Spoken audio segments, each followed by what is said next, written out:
করে নিব। আল্লাহ তাআলা সমস্ত গুনাহকে মাফ করে দেন। আল্লাহ তাআলা বান্দার ইন্তজার করেন যে আমার বান্দারা কখন আমার কাছে তওবা করবে, কখন আমার কাছে মাফি চাইবে, আমি আমার বান্দাদেরকে মাফ করে দিব। হাসান বসরি রহমাতুল্লাহ আলাইহির জামানা ছিল, ওনার সাথে একটা মহিলা বায়াত হয়েছিল। বায়াত হওয়ার পরে ওই মহিলাটা বিয়ে হয়ে গেল। মহিলাটা কুমারী ছিলেন, ওনার স্বামী মারা গেল। স্বামী মারা যাওয়ার পরে মহিলাটা ভাবলেন আমি অন্যের ঘর আবাদ করবো, আমার যে একটা ছোট বাচ্চা আছে, আমি এই বাচ্চাটার জিন্দগিটাকে আমি তৈরি করে নিই, আমি এই বাচ্চাটাকে লালন পালন করি, আমি এই বাচ্চাটাকে দিনের রাস্তায় দিন শিখাই। এই হিসাবে সে মহিলাটা সে বাচ্চার পরওয়ারিশ করতে থাকলো। সে দ্বিতীয় বিবাহ করলো না। কিন্তু বাচ্চা যখন বড় হতে থাকলো, বাচ্চা যখন নজওয়ান হয়ে গেল, মহিলাটা বলল, হে বেটা, অমুক এলাকাতে আমার পীর, আমার মুর্শিদ, আমার উস্তাদ আছে হাসান বসরি রহমাতুল্লাহ আলাইহি, তুমি ওনার কাছে চলে যাও, তুমি ওনার কাছে গিয়ে দিন হাসিল করো, ওনার কাছে গিয়ে তুমি বায়াত হয়ে যাও, ওনার কাছে গিয়ে তুমি মামুলাত নাও এবং সেই কথা মোতাবেক তুমি আমল করো। কিন্তু সেই বেটা আল্লাহ তাআলার নাফরমান হয়ে গেল, কোনদিন আল্লাহ তাআলার কাছে মাথা নত করলো না, সারাক্ষণ হয়ে গেল, জিনা করতে লাগলো, সমস্ত গুনাহ সে শুরু করে দিল।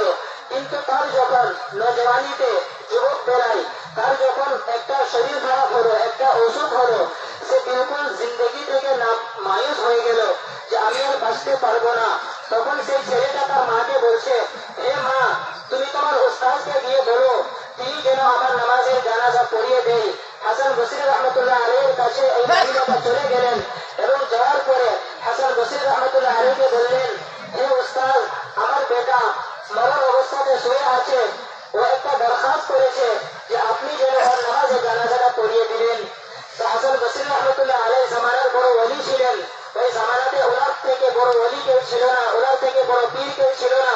তো উনি বললেন যে তোমার বেটা তো কোনোদিন আল্লাহ তাআলার কাছে মাথা নত করেনি, তোমার বেটা তো কোনোদিন মসজিদে হাজির হয়নি, তোমার বেটা তো সর্বদাই আইয়াশি করতেছিল, বাজার গরম করতেছিল, তোমার বেটা তো জিনা করতেছিল, তোমার বেটা তো পুরো জিন্দগি আল্লাহ তাআলার নাফরমানি করতেছিল, আমি কিরকম ভাবে তার নামাজের জানাজা পড়াবো? এই বলে সে মহিলা কাঁদতে কাঁদতে তার বেটার কাছে চলে আসলো এবং সে বেটার পায়ের নিচে বসে পড়লো। বেটা কাঁদছে, এদিকে মাও কাঁদছে। যখন বেটার হুঁশ ফিরিয়ে এলো, মায়ের দিকে ঘেরঘের করে সে দেখতে লাগলো এবং মাকে সে নজরের দৃষ্টিতে বলতে লাগলো যে হাসান বসরি রহমাতুল্লাহ আলাইহি আপনাকে কি জবাব দিয়েছে।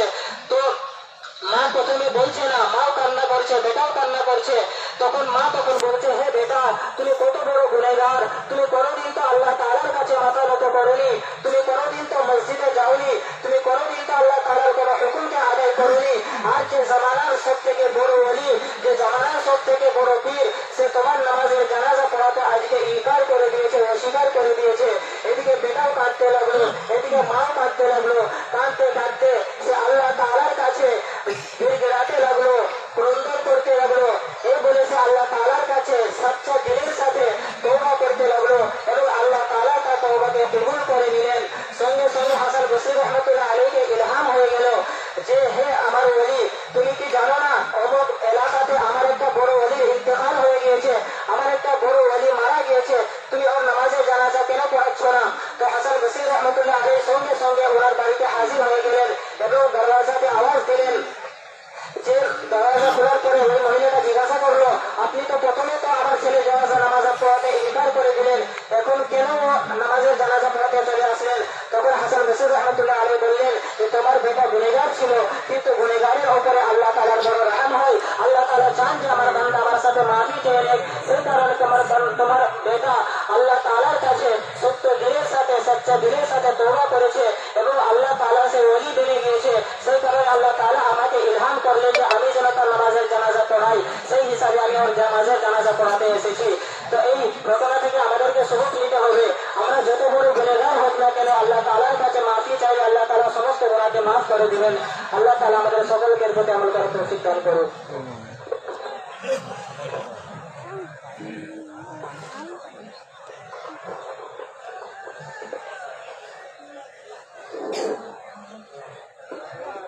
Yeah.